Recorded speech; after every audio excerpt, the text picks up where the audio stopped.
नमस्कार बंधुगण। ओडिशा पई पुणी आसिले एक बहुत बड़ खुशी खबर। ओडिशा को मिलवा को जाउची प्राय 1.8 लाख कोटी एक मेगा एल्युमिनियम प्रोजेक्ट। एही प्रोजेक्ट द्वारा हजार हजार चाकरी सृष्टि हेबो बोली कुहा जाउची।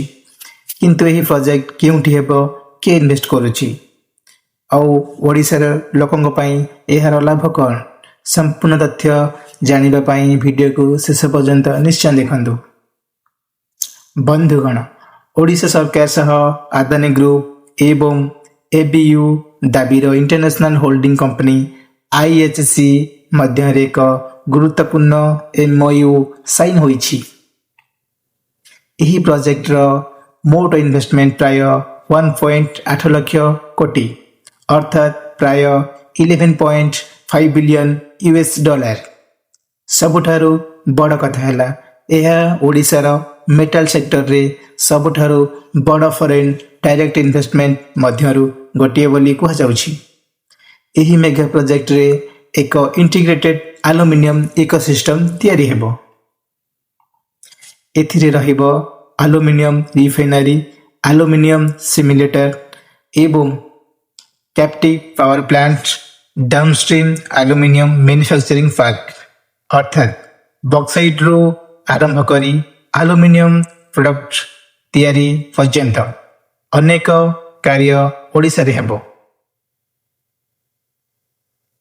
बंधुगण, चाकरी अपेक्षा करुथिबा युवा पीढ़ी पई एहा एक बड़ सूचक। प्राय 53,500 एम्प्लॉयमेंट सृष्टि हेबो बोली अनुमान करा जाउछि। एथिरु प्राय 35,000 चाकरी कंस्ट्रक्शन समय रे एवं प्राय 18,500 चाकरी प्रोजेक्ट चलिबा परे सृष्टि हेबो। प्रत्यक्ष चाकरी सहित ट्रांसपोर्ट, होटेल, खाद्य, छोट व्यवसाय आदि मध्य लाभवान्वित हेबे। ओडिशा रे पूर्वरु मध्य भारतर एल्युमिनियम उत्पादन रे अग्रणी राज्य।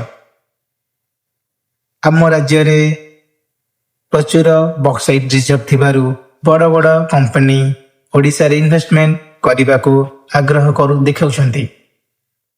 एही नुवा प्रोजेक्ट द्वारा ओडिशा रो इंडस्ट्रियल डेवलपमेंट आउ अधिक द्रुत गति रे बढ़िबो बोली आशा करा जाउछि।